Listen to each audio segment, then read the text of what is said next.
Let me introduce you to our panel we have here. We have on my left Andrew Austin, CEO of IGas. I'm sure many of you already know Andrew. We've also got in the middle Dan Byles MP, Chair of the All-Party Parliamentary Group on Unconventionals. Very good morning to you. And then next to me, Francis Egan, Chief Executive of Cuadrilla Resources. We're looking at the future, but I think we'll start where we are now. So thanks very much for watching, everybody.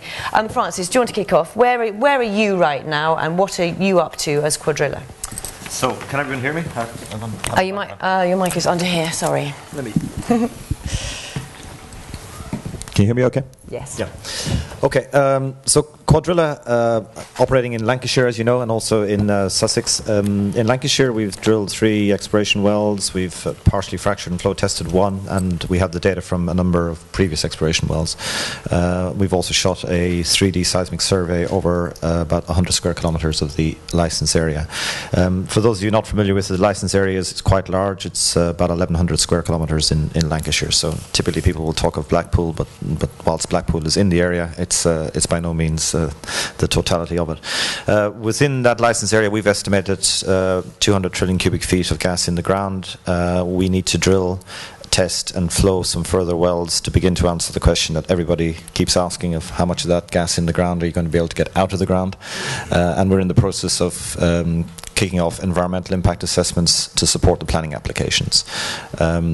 OVARUP, who a lot of people will know, very well respected international engineering consultancy, will conduct those environmental impact assessments. And we'd hope to be submitting planning applications to Lancashire County Council later on this year. And they will be, believe me, very thorough, very complete, and they will address all the issues that people have raised concerns about, particularly environmental issues. In Sussex, we're gearing up to drill an exploration well outside of Balcombe. That is unusually for Cuadrilla. It's not shale, it's not gas, we're not fracturing it. But if you read the press, you wouldn't believe that. And we hope to drill that in the next few months. Okay, Andrew. Hi there, Andrew Austin. Can you hear me? It's not going through the microphone. Yeah. Chief Executive of IGas Energy. We operate more onshore oil and gas fields than anyone else here in the UK. We have both conventional assets and unconventional prospectivity, particularly up here in the northwest. Around the rest of the country, we produce around 3,000 barrels a day, split roughly 50-50 between the East Midlands, around Lancashire, around Lincolnshire, basically between sort of Gainsborough and across towards Lincoln itself. And then in the south, we operate from Winchester right across towards Gatwick, across the Hampshire, West Sussex, Surrey area, produce around 1,500 barrels a day there. We operate around 100 sites across the country, which is, I think, quite interesting because a lot of people don't realise that actually there are more than 100, there's probably about 120 sites across the whole country producing oil and gas today, and not a lot of people actually know that they're there. It's quite interesting sometimes when you're just talking to people and they say, well, what do you do, and where are the nearest oil and gas onshore in the UK? And people don't realise it's actually quite close to where people live. Here in the northwest, we have a pilot CBM production site at a place called Doe Green, just outside Warrington. We've also drilled another couple of wells across the northwest, down at the Ince Marshes, quite close to the Growhow plant there, and various other places, including Foxhill Farm, across towards Halewood. We've estimated that we have around best case estimate of around 100 trillion cubic feet in place across the northwest, with an upside case of around 170 trillion cubic feet in place. We own all of our licenses in this area 100%. In fact, we own most of our licenses 100%. Across the country, we have reserves of around 12 million barrels. Those assets, probably around 475 to 500 million barrels in place. 66 million barrels recovered to date across the country, meaning a recovery factor of around 18%. So still quite a lot to go for on the conventional side as well as on the unconventional side. As far as shale gas is concerned, we think that the country really deserves to see whether or not this can be successful. If we can get the gas out of the ground at the right sort of rates, with the right sort of relationships with the communities in which we operate, then it has the potential to make quite a big difference for Britain.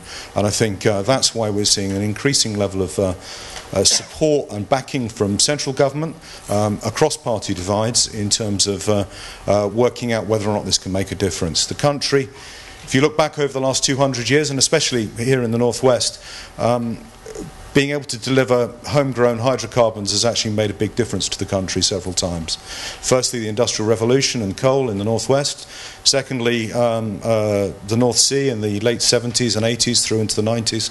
And now potentially shale gas in this century.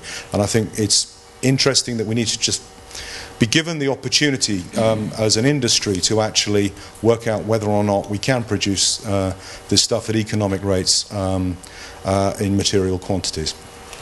Okay, thank you very much. So let's talk, Dan, a little, if you would, about, I know your committee has a whole sort of ream of different views, doesn't it? What is your view? What does shale gas provide lots of answers with regard to energy crisis that we face in this country? What is good as far as you're concerned with regard to shale gas? Okay, thanks very much. I just want very briefly to start by pointing out that the all-party parliamentary group, as you alluded to, is not in itself a pro-shale gas group. It has MPs and peers from all sides of that discussion. We have members, associate members, ranging from green NGOs who have some concerns on one side right the way through to, Cuadrilla and IGas on the other, and all sorts of people in between, including lots of academics. So it's a platform and a forum for debate and discussion. I'm of the view that shale gas could be a strong part of the solution to our energy mix going forward. But as everybody in this room knows, until we can start drilling more holes, flowing more, testing more, we simply can't answer just how big a part of the answer it could play. And I think that's the real problem we've got up to now. We've had this odd kind of typical government sort of schizophrenia where we've had the Treasury busy working out tax breaks for an industry that DEC were banning from actually operating. And governments like to do that sort of thing. But I think we've got over that now. There are very good reasons why we did that. But as Andrew alluded to, there's a real consensus forming now at the top of government and across party that developing shale gas is the way forward and that we need to get on and do more exploratory drilling so that we can answer a lot of the questions that need to be answered before we can see just how large an industry we might have when we get onto the development phase. And I was very struck by the Prime Minister's statement to the House a couple of weeks ago when he came back from the European Council that actually we're starting to see the same sort of messages coming from an EU level as well. That the European Council were very concerned at the fact that Europe has 75% of the reserves of the US, and yet we're only scratching the surface now in terms of wells.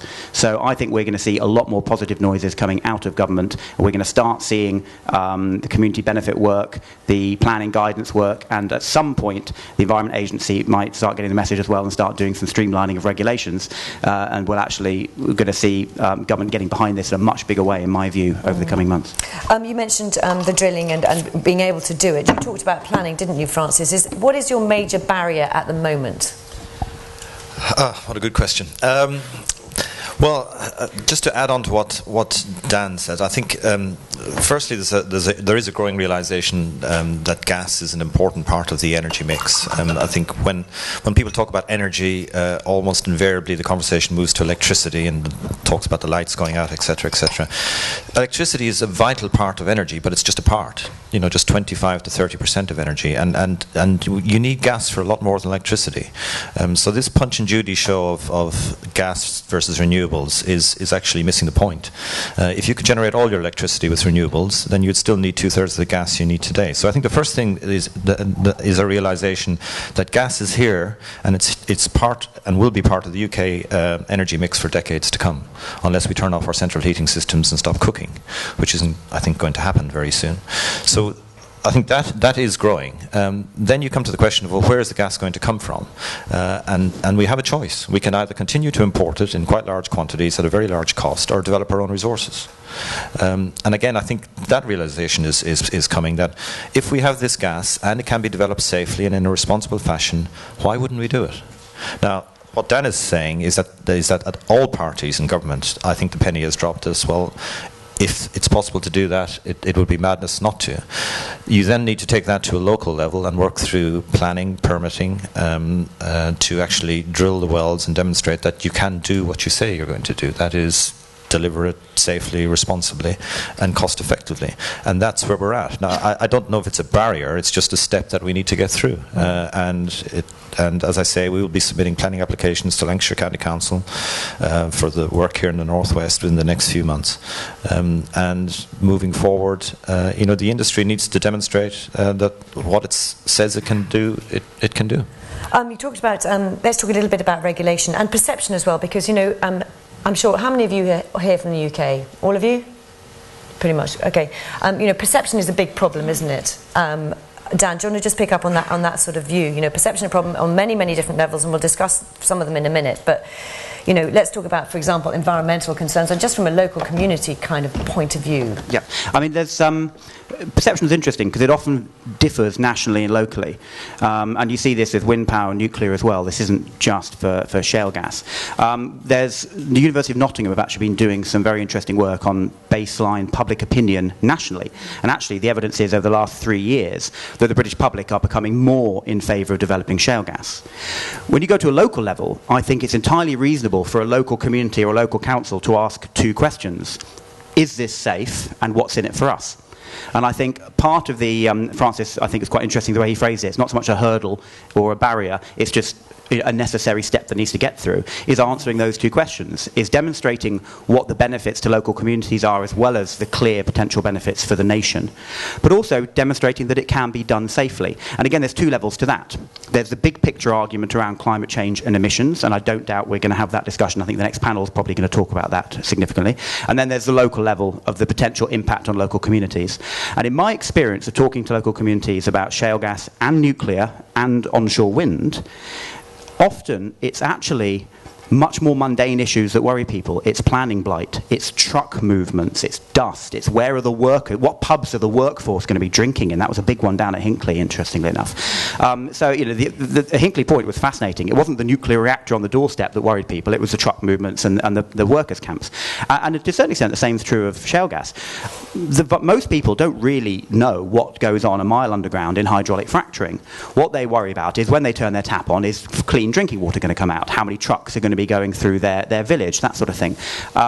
And there are a lot of myths about this, and there are myths on all sides of this debate. And one of the reasons for my all-party group is to try to bust some of those myths and actually get down to a proper evidence-based discussion. And there's some really good work being done now. The Institute of Directors report, which we'll be hearing more about tomorrow, has tried to quantify how many truck movements we might actually see from a shale pad, for example, so that we can get away from talking about sort of unknown fears and actually start talking about the reality on the ground. Because the reality on the ground is that if, once these guys have got working shale pads, how many people are actually going to be directly affected? How many people are going to be able to see it from their house? A few dozen?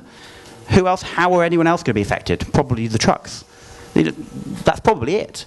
But until we actually have some working shale pads that people can live alongside and look at and say, well, I've been living alongside this pad now for a year and actually the sky hasn't fallen on my head. Until we get to that stage, people are dealing with unknowns, and unknowns are always scary. Andrew, you must have looked at it.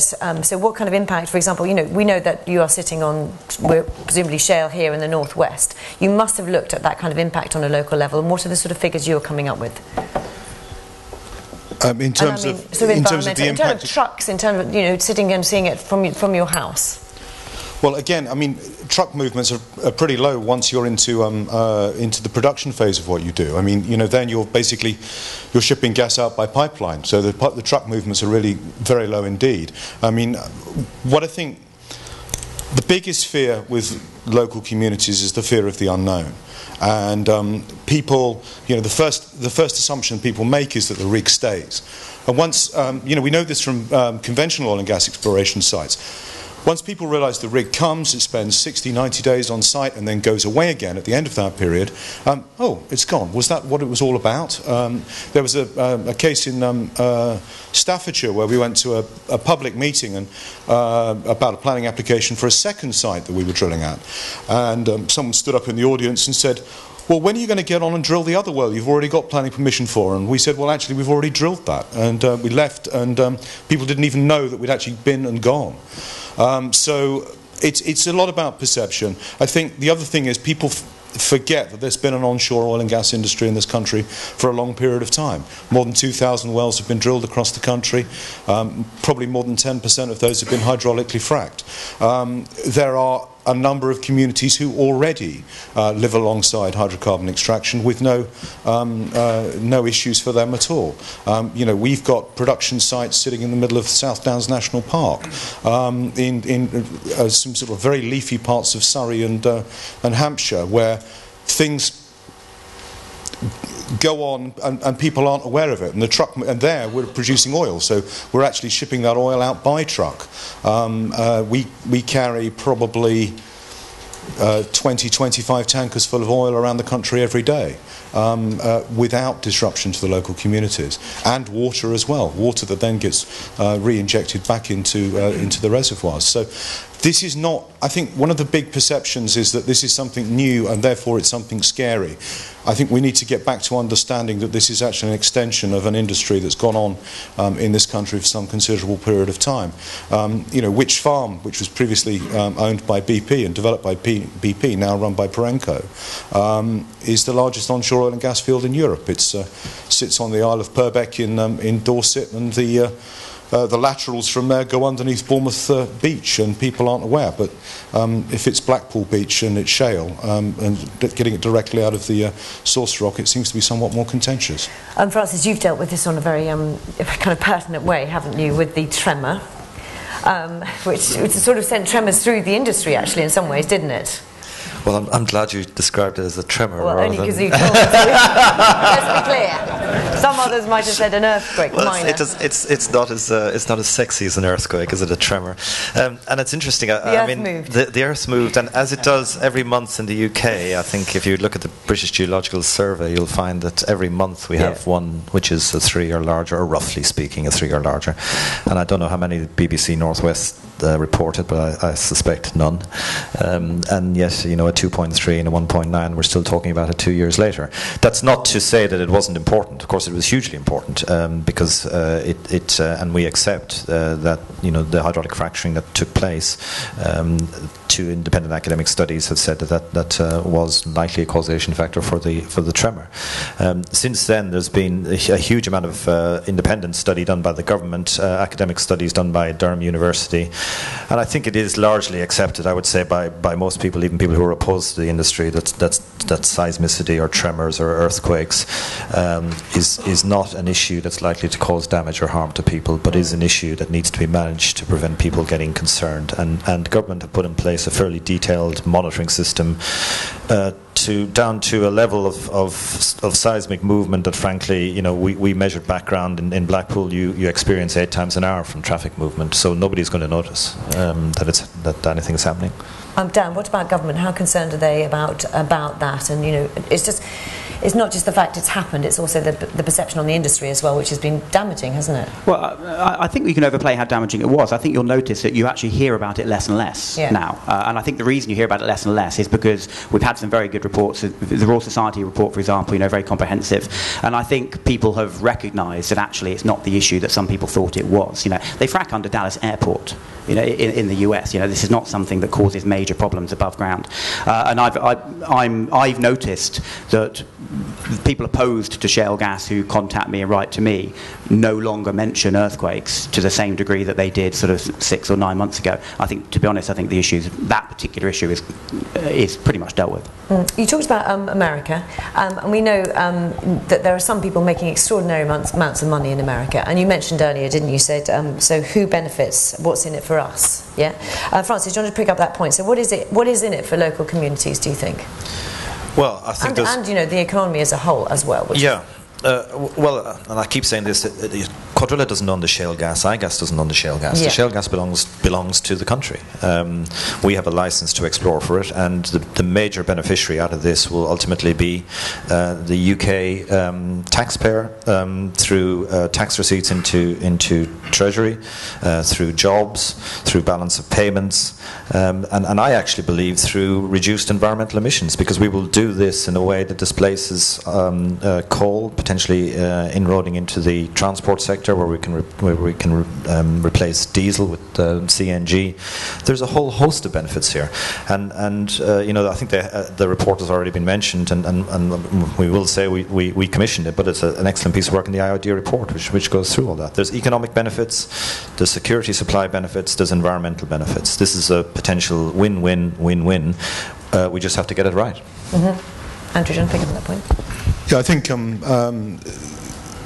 all companies already that operate have some sort of community engagement schemes right now, and we for one have one which distributes money around local parishes, causes within those parishes, allows community groups to bid in for projects which sort of range from bus shelters to pond clearing to defibrillators in village halls, etc., etc. And that's all about being a good corporate citizen. And I think the oil industry has, well, extractive industries generally have actually got a history of doing that, and most of that's actually gone on under the radar. I think the industry at the moment is working with government to talk about rather more formalising the nature of those arrangements, and I think we'll see some things coming out of that over the next few days in terms of the formality of that, to give people confidence that there won't be rogue operators who don't work with the communities in which they're located. But I would echo Francis's comments about the wider benefits. This is about displacing coal, not displacing renewables. This is about, you know, really boring, old-fashioned things like balance of payments, tax receipts, etc., etc. So yes, in the US, there was, if you like, a shale gas rush as a result of people owning the rights to hydrocarbons underneath their properties. Here they've been nationalised for a long period of time. That's well understood. That's actually the model across the bulk of Europe. And I think that's actually a much more balanced position, that ultimately it's the country that benefits. Our job is to get it out of the ground and deliver back the tax revenues on the other side. And the governments of various different shades have got a history of adjusting taxation rates to accommodate windfall profits and stimulate investment when it's required. And I think that will be the case for shale gas as it's been in the North Sea for many years. Dan, it's an interesting question, really, isn't it? So, you know, let's say there's a town, there's shale gas underneath that town, for example, it's taken out. How much is being done to ensure that that area where it's come from really gets some of the profits? Yeah, that's it. There's two sides to community benefit, which has kind of been alluded to. There's a sort of the natural, organic community benefit that comes from the jobs and the investment. And I'm always banging on the sort of table to these guys that they need to do their best to try to localise those benefits as much as possible, using local supply chains, local workforce, wherever possible. Of course, that's not always possible.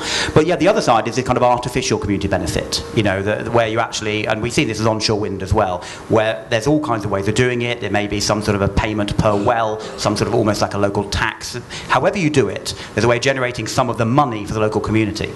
Generating the money from this for the local community is the easy bit. The hard bit is defining who is the local community. Who actually should be benefiting? And there's a bit of a debate that's been going on about, should this be parish level, should it be county level, should it be done on local authorities at all? You know, there's a danger that if you say you're 7 kilometres away from a pad, but a lateral fracture is going to come under your home, so we need to compensate you. Well, that's kind of feeding the myth that you're going to even notice or be affected by the fact that this is coming under you. So it's quite I think the most interesting discussion about this is, how do you decide who does and doesn't get some sort of a payment or some sort of benefit? And so the more you can localise it within the community, rather than, for example, giving payments to householders, which is what they're potentially looking at in some onshore wind areas, for example. I think the more you can do it, you know, schools, parishes, that sort of thing, the better. But the question is, how far do you go? Absolutely. Coming to you in the... I'm sure you have questions. We'll come to you in a second, actually, if you would. Let's also look at the sort of American example, because, you know, you just look at America and you see vast swathes of land, don't you? And you look at the UK and you see population, don't you? There seems to be a big disconnect between the two. How can it work as well here in the UK as it can in America, or won't it? Well, actually, I think the difference that Andrew just alluded to about who owns carbon rights makes a huge difference here. You will sometimes find opponents of shale gas showing you an aerial photograph of Pennsylvania or somewhere with a shale pad sort of every mile and say, look, that's what's going to happen in the UK. But actually the reason that happens in the US is because every farmer's selling his gas to a different company, potentially, at its worst. Because you don't have that situation here in the UK, because the gas is not owned by the landholders. Because it's beneath the ground. Absolutely, yes. And because you can drill laterally quite long distances. I mean, I think at which farm they got to 11 kilometres, I think, don't they? So actually, you don't need to have as big an above-ground footprint in the UK as you potentially do in parts of the US. So yes, we need to learn the lessons from the US, but I think the UK experience is going to look very different to the US experience. But ultimately, we need to get on and start doing it. We're not really going to know what it's going to look like. We get on and start drilling some more holes. I'll come to you in a minute, Francis. Andrew, go on. I mean, there is a geological argument to this as well, which is that here in the UK, the shales are actually up to 10 times thicker than they are in the States. So therefore, you've got a much denser resource. So your ability to recover a lot more gas from a single site is a lot higher than it is in the States. So I think, we're always asked, oh, well, what have you got in place? How much of that are you going to recover, et cetera, et cetera. What I think one of, again, the useful things that came out of the IOD report is actually turning that argument on its head and saying, well, actually, how much can we recover from a single site here in the UK, potentially? And then how many sites do we think we can get to? And I think that report talked about 100 sites representing a 50% reduction in import dependency of gas across the country, which I think everyone would agree is a material difference, and that would require 100 sites. Well, can you actually get 100 sites? Well, that's only 2 square kilometres in total. That's sort of less than the area of the Trafford Centre in terms of its absolute impact. And we, for example, already run 100 sites plus across the country anyway. So again, it's this fear thing about what the impact of this may be. But there is a really solid geological reason why potentially we'll be able to recover a lot more gas from a single site. So while we live on a crowded island, and that has constraints and will push up costs of drilling and push up the implications of land acquisition, it also, the corollary to that is that we may be able to recover significantly more gas per site than elsewhere. Francis? Yeah, I mean, I agree with everything that's been said, and I think we also have a unique opportunity in the UK to learn from the good practices in the US, and equally to learn from if there have been poor practices in the US. We don't have to do everything that happened in the US.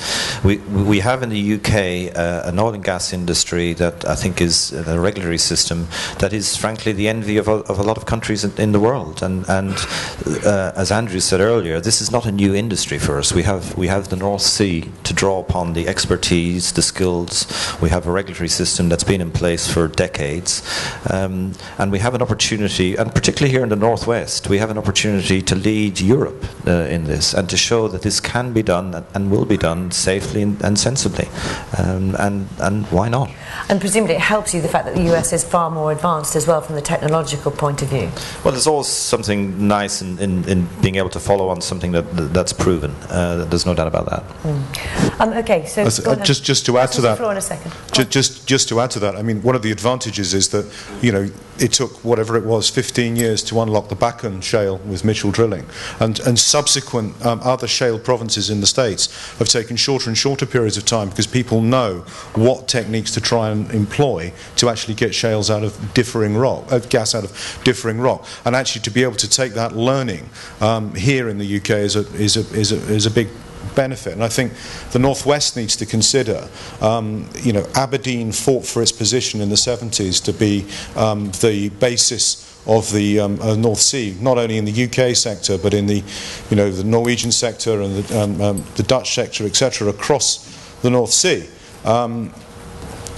Where's the new Aberdeen going to be? Is it going to be here in the Northwest, or is it going to be in Poland? Good question.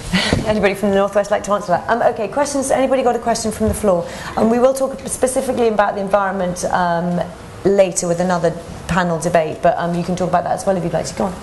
Name and where you come from. Thank you. Thank you. It's Tony Smith from SLR Consulting. Just like to ask Mr. Byles about how government views support for coalbed methane versus shale gas. Are the two the same in your eyes? Well, I mean, obviously they're not the same, but certainly the discussions I've had with Michael Fallon, the Energy Minister, is that he's very supportive of both. I mean, they tend to get lumped together, don't they, as unconventional gases, and I'm afraid we've been a little bit guilty of that in my all-party group. You know, we do include coal bed methane. I apologise to anyone here from the underground coal gasification area. They've been pushing hard to be seen as unconventional gas and so far have not managed to break in the door. But it's subtly different. There are obviously different challenges, but as far as I can tell, the appetite from government to push ahead with unconventional gas includes both. Okay.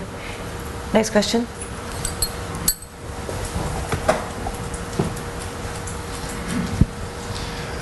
Good morning. Simon Torwitt from Ground Gas Solutions.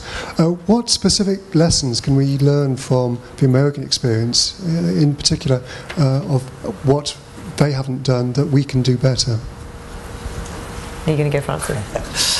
Well, one is in your area, so thorough baseline monitoring is always a good idea, because unless you know what it was like before you started, it's hard to verify what the change is. And I think that's an area that your company is involved in. I think it will become standard practice in the UK.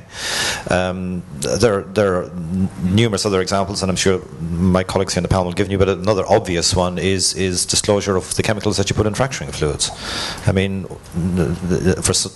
I think in the US it's becoming more commonplace. In the UK it's just taken for granted, and in European Union it'll be taken for granted. And people are still saying to us today, well, we don't know what you're putting in your fracturing fluid, Cuadrilla. And we say, well, we don't know why not, because it's been on the Environment Agency website for 2 years. They're just two, and I could go on with more, but two specifics. And how important is transparency, do you think, from... I think it's very important. I mean, the industry needs to be able to say and needs to be able to answer questions about what it's doing, how it's doing it, why it's doing it.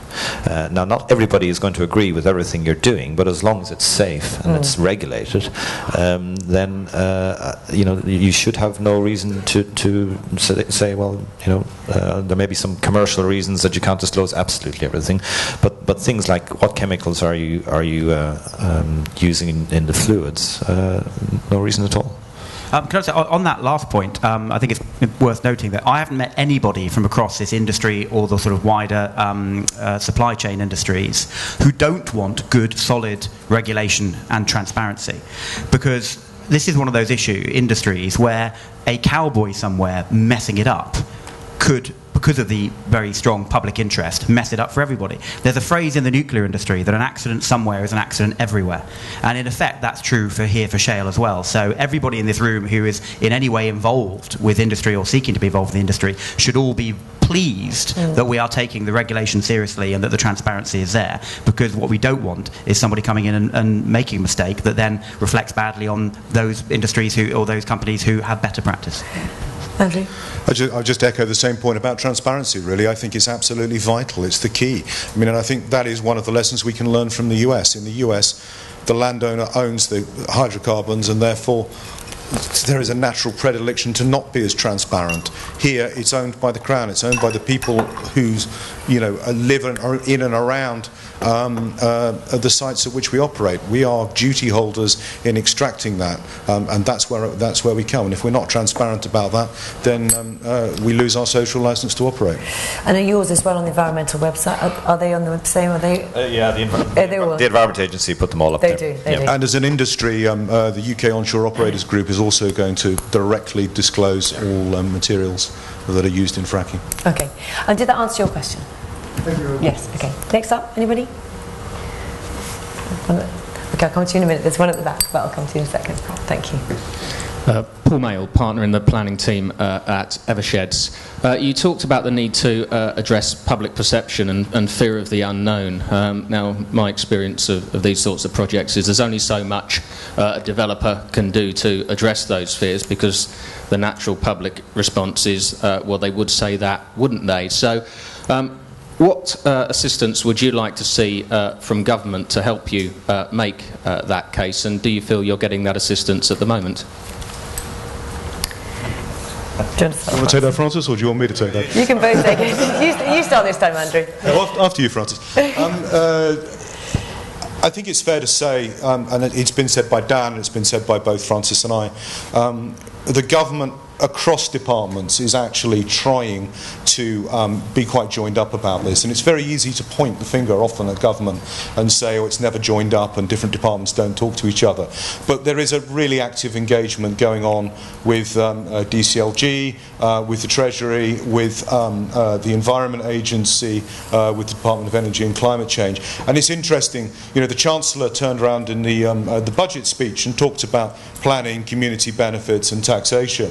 And when you go to meetings as an industry and discuss these matters with government, even if you're talking about planning, you'll have representatives of the Treasury and the Department of Energy and Climate Change in the room. When you go and talk about taxation, you'll have representatives from DCLG there as well. So I think the establishment of the Office for Unconventional Gas and Oil and its various off you go, or the different ways in which you want to describe it, is actually doing what it's supposed to do in there, in providing a bit of a link within government, and I think they're actually doing quite a good job of that.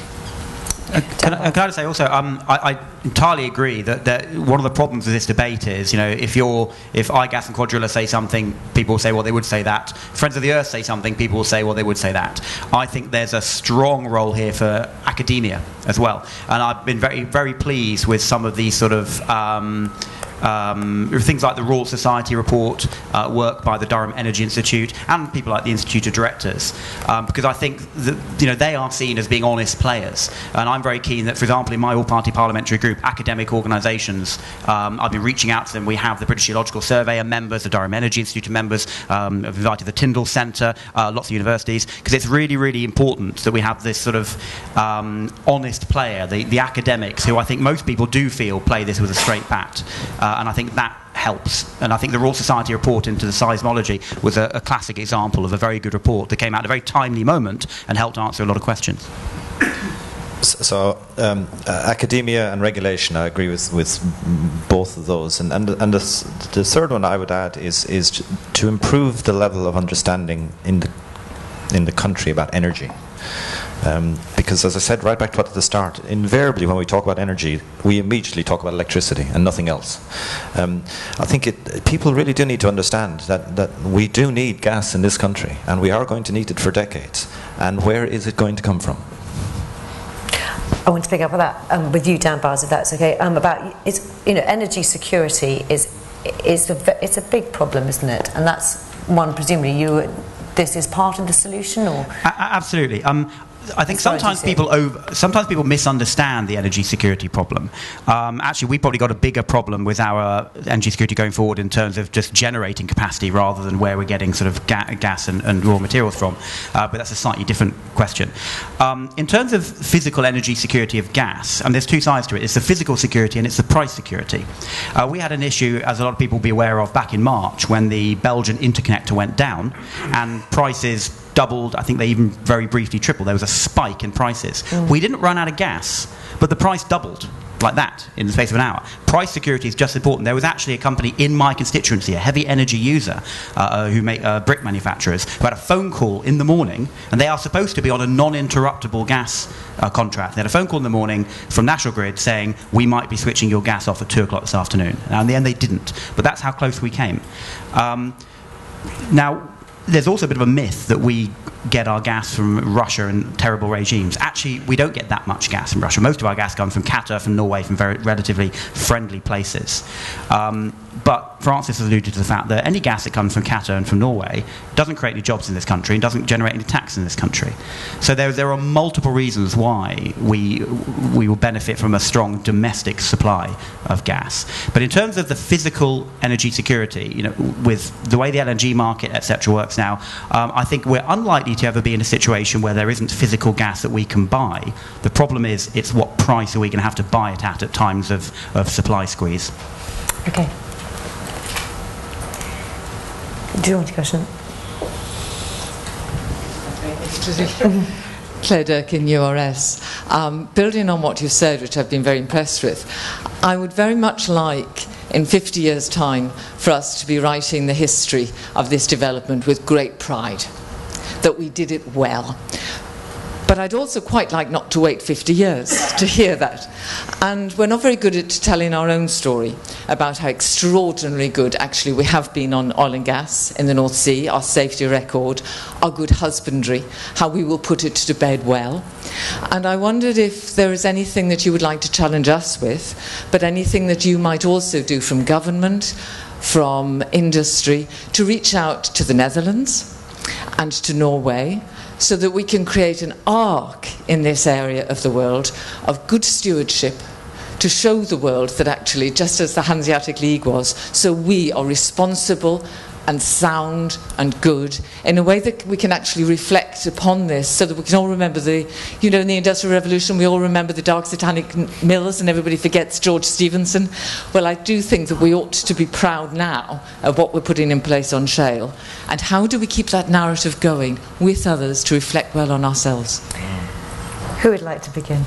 I think you're absolutely right. The oil and gas industry has been notoriously bad at not actually extolling its own successes and telling its own success story. And the North Sea has been particularly like that. And I think there's always been a predilection to do things below the radar, keep quiet about it. The impact that the North Sea made on the UK economy between 1974 and the year 2000 is absolutely enormous, and the UK would have been in a very different place if that had not been the case. Post Macondo, there was rightly a lot of questions about, could this happen in the North Sea? What would be the implications here? And a lot of work was done at that time, and it came back that basically the UK has gold standards in terms of well integrity guidelines and the approaches that are used. We don't talk about it enough, and I think because the North Sea is sort of somewhere out there and you only see it if it's a clear day when you're flying over the North Sea, people can kind of ignore it. Because these resources are potentially much closer to home, I think we'll need to engage much more thoroughly from the outset, and I think you see all of us actually being rather more active about that. Maybe because we don't have a choice as much as anything else, but we do need to do it and tell a story and tell it well. A success story. I think it's such a great question, and the narrative of the industry is quite interesting at the moment, because it does, I think, get trapped in this Punch and Judy show, where you have the proponents of the industry sitting here on the chairs right now, and in half an hour's time you'll have some people who will tell you, this is probably a disaster for climate change, and it does become quite polarized. And I really do think there's an opportunity for all of us, and by that I include those who have opposition views to development of shale gas, to recognize that we can do this well in the UK, and we can do it in a way that's not just beneficial for the economy but also beneficial for the environment. And we have the capability to do that. And we don't have to look across the Atlantic and say, look at this thing here, look at that thing there, that's all going to happen here. We in the UK have got a degree of engineering excellence proven in the North Sea, second to none, and have the ability to do this well, and should do it well. And we should get away from this, it's renewables or gas, it's this or that, it's water pollution or do nothing. You don't have to have that Punch and Judy narrative. We need to change that. I totally agree with you. In fact, I was very kindly asked to write the foreword to the IOD report, and my sort of final line in that really alluded to this, when I said that at the moment everybody's looking to the US as an example of a shale gas industry. What I would hope is that in 5 or 10 years' time, hopefully not 50, the world will look to the UK as the beacon, as the gold standard example of a well-run, well-regulated shale gas industry that operates for the good of the nation and the good of the communities in which it operates. And I think that's the goal, the vision that we should all hold. And with regards to Punch and Judy, we have got Doug Parr, Chief Scientist of Greenpeace, here at 11:25, Kevin Anderson, Deputy Director of the Tyndall Centre at University of Manchester. Punch or Judy? I think they can choose, I don't know. They're here later, and you will also be talking to them as well, won't you? So we can look forward to the show. Thank you. Did that answer your question? Yes. One at the back there. Anybody else with questions? So I know to go to you. Thank you. Andrew Dawson, I'm a councillor for Frodsham, and those of you who don't know, Frodsham is the the centre of the world when it comes to environmental issues. If community benefit was wonderful, we would be the Doha of the Northwest, because we're going to have the largest onshore wind farm shortly. We're about to have Greater Manchester's waste burnt just up the road from us, and of course Innsmarsh is a matter of a mile away from my community. We feel battered and bruised by the entire system. We had the Inns Resource Recovery Park pushed on the community by a Secretary of State's decision against the teeth of the community. We had the wind farm imposed upon us against the teeth of what the community wanted. We have difficulties with INEOS, who are going to burn the Greater Manchester's waste. They won't join with us in an air quality forum. So I hear all this and I despair, because, guys, we want you. We want Frodsham to become the capital of the shale industry in the Northwest. But we need you to be very, very good neighbours. We need you to go beyond bus shelters. We need you to come and say to us, we will endow engineering chairs in the local university. We will need you to come and say, we will take your school kids and make them apprentices, engineers, and so on and so forth. We will welcome you with open arms if you don't take us for mugs. The difficulty is, so far, we've been very much mugged. Please help. As the licence holder for Frodsham, I guess that question probably comes to me. Firstly, there's been a lot of debate about whether or not shale gas should come within the scope of infrastructure planning, and I think the schemes that you're talking about with the incinerators and with the wind farm both fall under infrastructure planning. And as an industry, we've taken the view that actually we shouldn't push the case to go for infrastructure planning and therefore have it, as you put it, foisted on the community, but actually need to work with the communities in which we operate.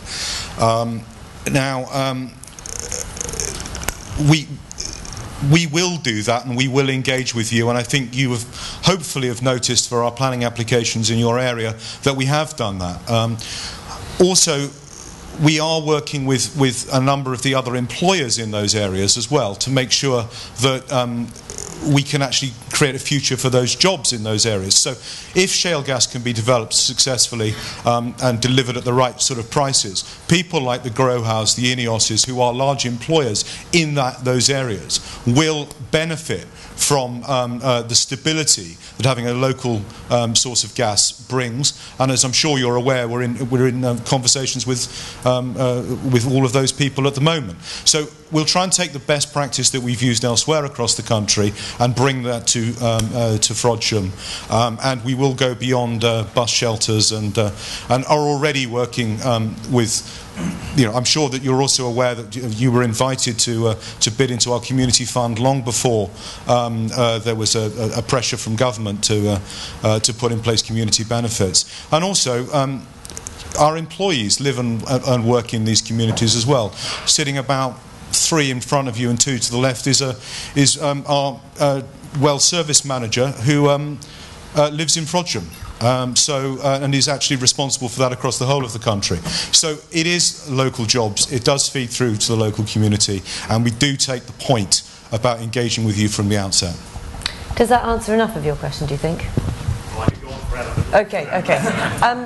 Dan Byles, let's just pick up on that point, because what seems to be here is a sort of a local negotiation, but does it need to be formalised rather more than that? Well, I mean, it's a really interesting one. I think the whole concept of community benefit has been evolving, and it really started perhaps more with onshore wind, I think. And in the early days, the view was you could bung a few £1,000 to the parish council to fix a hole in the parish council roof, and that was enough. Well, anybody here who lives in a village will know that 95% of villagers don't use the parish council village hall, couldn't give a stuff if there's a hole in the roof or not. And this comes partly down to this, who is the community? I know some communities where the last people they want to get any community benefit money is the council, because councils are not necessarily the same as the community. In my constituency, I'm a North Warwickshire constituency, we're the northern edge of Warwickshire. If we had an infrastructure development in our constituency and we were told the Warwickshire County Council were going to get the money, I could tell you the cynicism would be huge, because they said, well, they're going to spend all that down in Stratford on the other side of the county, aren't they? We won't see any of it. So I'm not convinced there's an easy solution to this question of how best. I mean, there's two sides. There's how much money and in what form do we get out of industry to do this. The problem of who it goes to and how it's spent is a really tricky one. And I know that there are some people advocating a much more regional approach, the sort of the university, the regional upskilling, possibly even creating regional funds for match funding, EU funding. There's all sorts of thoughts. And there are other people who say, no, that's not fair because somebody on the other side of the region, nowhere near the shale pad, will be benefiting. It should be very, very local. I think this is a debate that will continue happening, and I suspect however it looks, will not please everybody, because it's almost impossible to come up with a solution that pleases everybody. But the sentiment I entirely agree with, which is that the local communities, if they feel this is something being done to them, will rightly push back, and they need to feel that they're partners in the process, and that it's being something that's being done with them, and that they're partially benefiting from it. Francis Egan, how do your conversations along these lines go? Well, I think there's a sense of timescale we should also recognise here. The shale gas industry, if we get it right, has the potential to go on for decades. And I was really struck by the bus shelter analogy, and it's quite a good one. That said, at the moment we're drilling typically single exploration well sites, which are there for 3 or 4 months and have yet to go into commercial production. So I recognise that there is an expectation, and rightfully so, that the community will benefit, and I think that will be delivered on, and those benefits will grow over time. Rome or Frodsham isn't going to be built in a day, but I would take much more the longer term view of this, and we are, as Cuadrilla, working with both of the universities in Lancashire, UCLan and Lancaster, exactly on that skilling issue, because I think you do need to look beyond next month's activity. Not that that's not important and there shouldn't be a benefit for it, but the real benefit, and it goes back to the earlier question on the narrative, if we get this right, it should be sustainable over a much longer period of time, and not just dependent upon what's going on in your community, but for the county, potentially a leader in the UK and even Europe. There's a much bigger prize to be played for here than a bus shelter, believe me. Okay, I'm sure we can continue that conversation perhaps later with Andrew as well. There's a question over there. And I know Frodsham is the home of Gary Barlow. From Take That, if you don't know. Thank you. Emily Gosden from The Telegraph. I was interested to hear you say, Dan, that you felt that the benefits for communities should go for the whole communities rather than being targeted at households on their energy bills, I think you said. Could you just expand a bit on why that is? And Andrew and Francis, I wonder whether you agree with that. Secondly, as I understand it, both Cuadrilla and IGas were attracting a lot of attention from international oil and gas companies wanting to get involved long before the Chancellor started talking about tax breaks. Do you really need tax breaks? Thanks.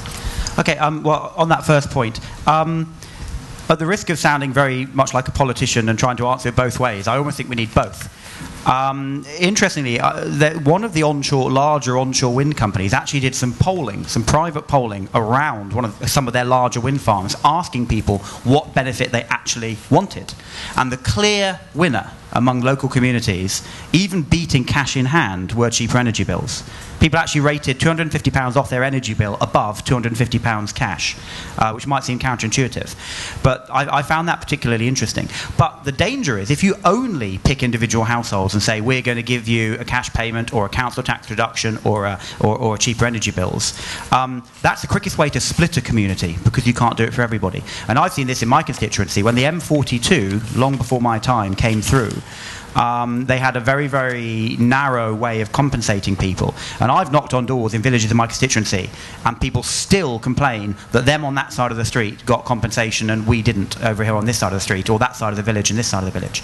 So I think the potential, as Francis said, there's a long-term, relatively large prize here, and I think it needs to be looked at quite subtly. And I think any households that are directly affected ideally should get some sort of a direct benefit. But it is important that the wider community, however you define that community, also gets a benefit. Because if you simply say that, I'm sorry, you live 2 miles away, you live 2.5 miles away, so you get X and you get nothing, I think you will simply split communities. Do you want to follow up on that, or are you okay with that? And we'll move on to the tax one. Yep. Andrew, do you want to pick up that point? International companies were interested. Do you need tax breaks? I think we do need to have certainty around the taxation that we're dealing with, and I think that's one of the the things that was required in advance. Now, obviously, the sort of first deal that's been done by somebody getting directly involved in someone's licenses is the Cuadrilla Centrica deal, which was announced a couple of weeks ago, and I think that's the first, and hopefully there'll be more deals coming along. But I think all investors, all inward investors, need certainty on tax. The consultation on taxation of shale gas is still out there.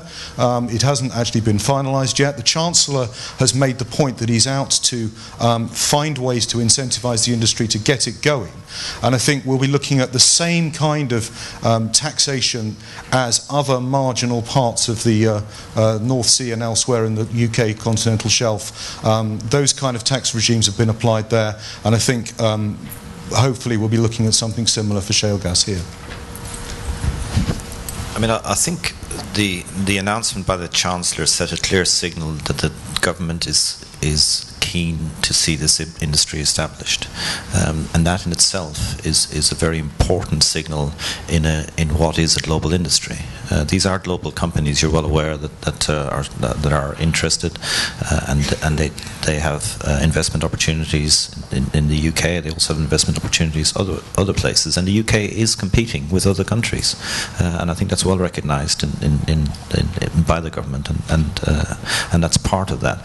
The other thing about shale is, as most people who are involved in this room will know, is you need to develop scale, and that happens over time. You start off with one production site and then you increment it, and this is the history of shale in the US. And until you develop that scale, your cost base is going to be higher than it will be clearly when you do have those economies of scale. And as I understand it, the intent of the government is to ensure that early scale-up phase is still attractive for investors, so that we can get this industry off the ground.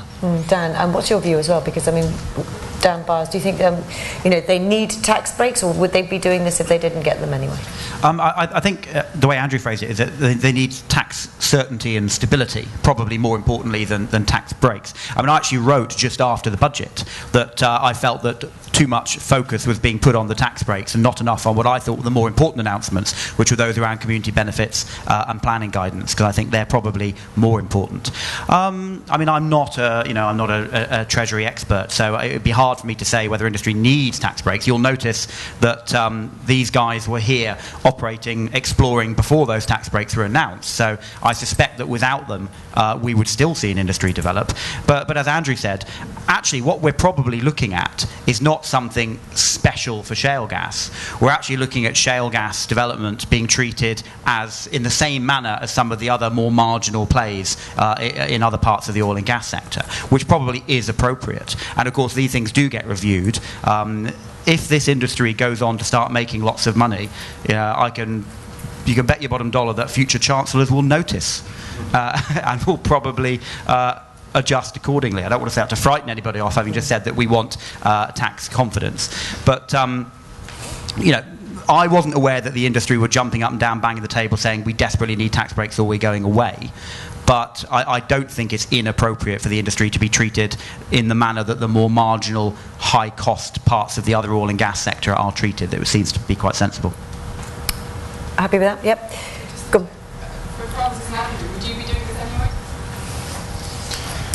As I said, we'd end up probably in the same taxation position anyway, because I think we would consider that previously we'd been inside the small fields allowance, which actually would have created the same position as where the government's likely to come from on this. It's more clarity around how you define a field, actually. So I don't think there is a material... I'd echo what Dan said. I don't think there is a material... tax benefit being given here. It's clarity around where we are. I'd also echo this point that if the industry makes money, I'm sure the taxation system will be tweaked to relieve anyone of any what are seen as windfall profits, as has happened elsewhere. I think there was a great moment when Gordon Brown increased supplementary charge, and the late Hugo Chavez turned around and said, if I'd done that, it would have been called nationalisation. And I think it's there is a long history of taxation being adjusted to stimulate investment where it's needed and give clarity to investment where it's needed, and then to tax on behalf of the country as is appropriate at a later stage. And as Francis said earlier on, it's the country's resource that effectively we get out of the ground, for which we take an amount of money and we pay back into the Treasury through the taxation system for the rights to be able to extract those hydrocarbons. Francis, last thought from you. Well, would we be doing this anyway? This is exploration, and I'm not aware that we are getting tax breaks for exploration. Tax would be a high-class problem for us right now, because we'd be earning money if we were paying tax. Okay. Next up, anybody else got another question for us? What did you say? It was a high-class problem? Great job, Ben. Yes. Hi, Rob Jeffries from Environ. Thank you. The shale gas industry in the UK and around the world is pretty much focused onshore, and when you pick up the maps of the resources, there are always maps shaded in on onshore land masses. Does the industry extend itself offshore? Are offshore resources on the radar screens of the companies like Cuadrilla and IGas?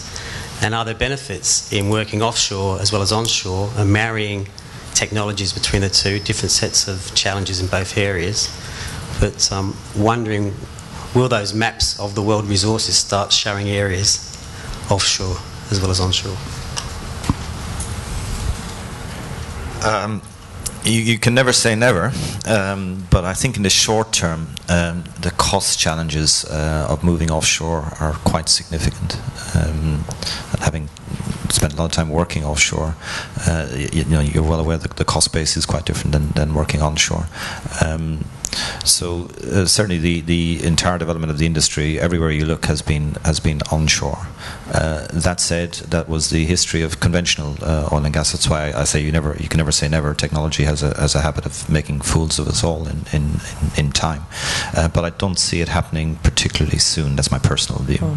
Okay. In addition to chairing the all-party group, I also sit on the Energy and Climate Change Select Committee. We've done 2 reports into shale gas now. In both reports, we alluded to the fact that it does look like there might be very substantial offshore resources, but that at the moment nobody who was speaking to us on the Select Committee was realistically considering any exploration out there for exactly that reason. So, if the cost of technology and if the cost of extraction ever falls to the extent that it becomes economic, it looks like the resource is probably there, but we're probably a very long way off that. Andrew, you echo the same, would you? I just echo what Dan and Francis have said. I think it's a cost issue, and if it becomes economic, you can be assured that people will be looking for it. There's lots of places around the world which were considered no-go areas because of cost in the past, and that's changed over time. Okay. Another question? There you go. Other questions to anybody? Okay, come to you in a second. Sorry, it's me again, Tony Smith from SLR Consulting. Just going back to the initial question, which was, is it never, is it 5 years, is it 10 years? Can government assist this process by perhaps clarifying and bringing forward the 14th round for onshore? Well, Michael Fallon has said that the 14th round will take place next year. In government terms, that could be anything up to the summer the following year, of course. Christmas usually lasts till March, but I don't think there's any plans to bring it forward. And to be honest, given where we are with discussions around planning guidance, community benefit, regulations, perhaps it's not a bad thing. On the one hand, I do want to see us pushing forward with more exploration and pushing forward with this. But on the other hand, I want to see us get it right. I think we were too slow in the past. I think the moratorium lasted too long. I think we've been too slow getting to where we are now. But actually, I don't want us to get too carried away and start rushing ahead too quickly. And, by next year, by the 14th round, you'll have... I know they don't like it when I say dug holes, but you'll have dug some more holes. You'll have dug some more holes. We'll know a lot more. We'll have a lot more of the regulatory guidelines and planning guidelines in place. Maybe that's an appropriate time frame. Question over here.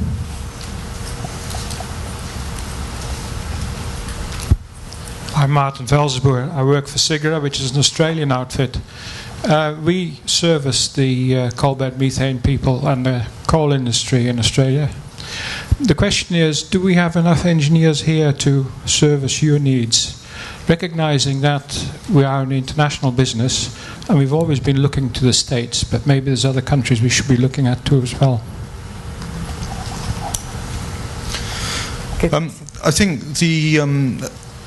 as you rightly say, it's a global industry, and you know, the market for talent is a global market for talent.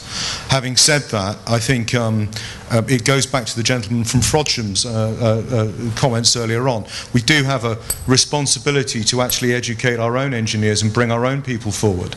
And I think you know, whether that's at the sort of subsurface geologists, reservoir engineers level, or actually in terms of putting in place apprenticeships for people to learn the industry in terms of you know, the physical execution of onshore oil and gas. And I think all companies have a responsibility at all of those levels. And I think apprenticeships, training, sponsoring local universities, local technical colleges to support that will be an important part of growing an industry here. But I don't think it's just at the subsurface level. I think it's at the very practical level of delivery.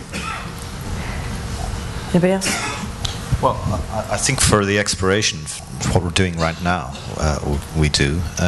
You know, if the industry, and we believe it will, develop in the scale that it's capable of, probably not. But we certainly have the academic capacity to develop them. And again, if you look at the history of the North Sea, and you look at Heriot-Watt University and its MSc in petroleum engineering, which probably didn't exist 25 years ago, and is now one of the most, you know, respected courses globally in the industry. You look at a college like Robert Gordon Institute, or was Institute of Technology, now University in Aberdeen, same thing. So there's a capacity to develop those in UCLan, in Lancaster, in Manchester, in Liverpool, and in other universities in the UK. I think that's where that narrative needs to get a little joined up, though. Any more questions? So there's one there, and was there one here as well? Go for that one there. Yes, my name is Johnny Johnson, and I'm a visitor from the U.S. And I'd just like to offer a comment. I think, Dan, picking up on your point of wanting to be the gold standard, I think you're taking great steps in that direction. And one thing I would encourage you about is, if you notice the title for your conference is Shale Gas World. I attend several conferences in the U.S. related to shale gas production, and it's called Unconventional Gas. Now, many of us, when we hear the word unconventional, might get a little excited. Oh, it's something new, exciting. However, most of us probably react, oh, it's different.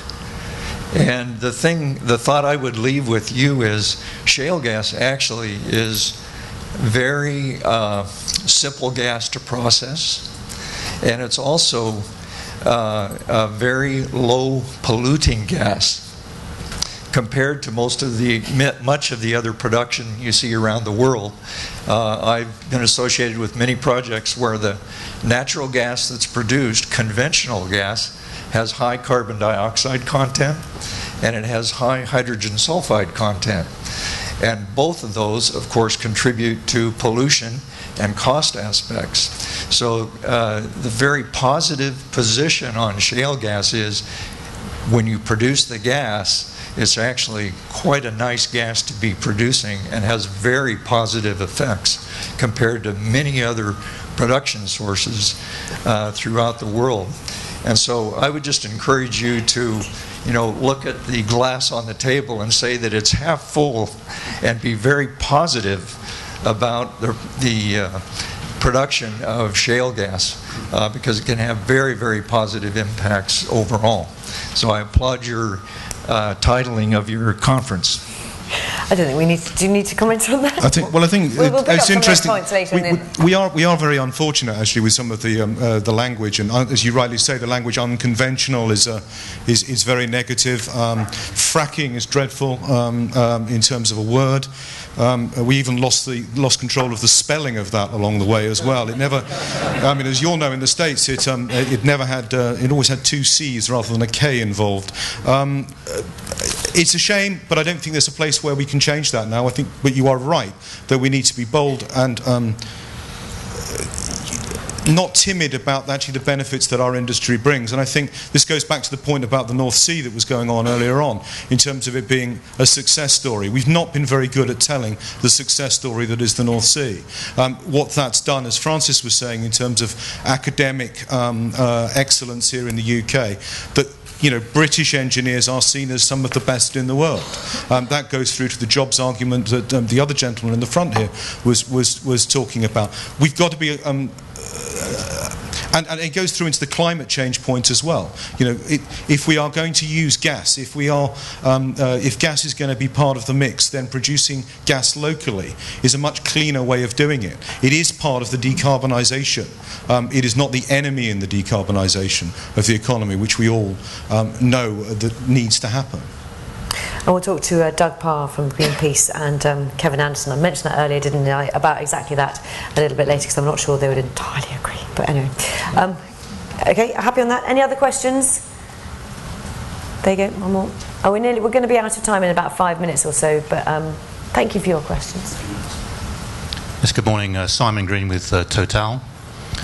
Just going back to the 14th round question that was asked earlier, is there no way that this can be fixed a bit more harder, because it's a bit frustrating if you've got a technical team in preparation, commercial discussions and budgets to put together, not knowing exactly when that might occur?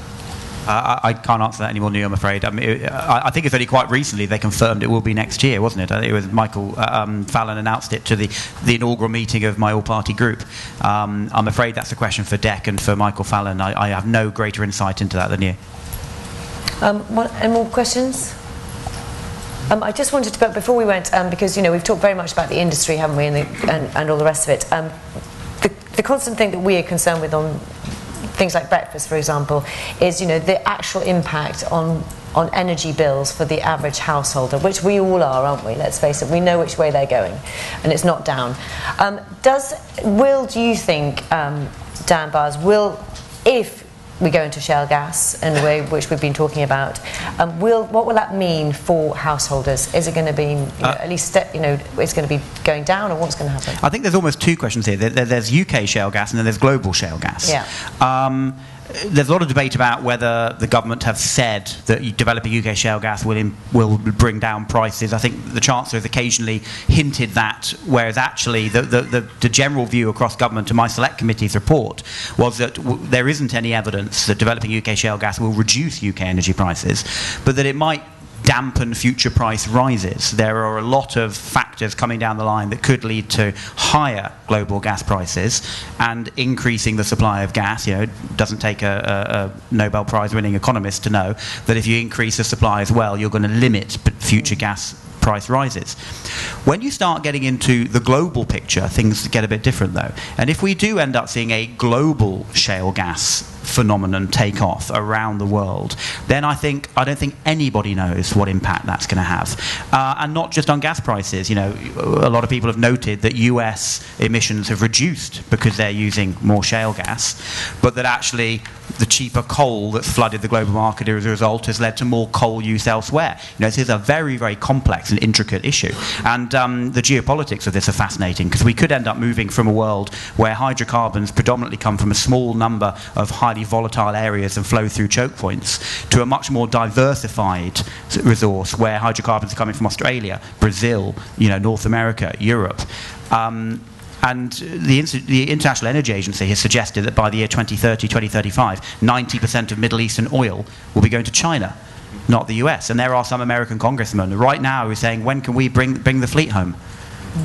So nobody really knows what the impact on global prices and on global geopolitics of this industry are. And I think I would probably quote Fatih Birol, the chief economist at the International Energy Agency, who said this will change the world.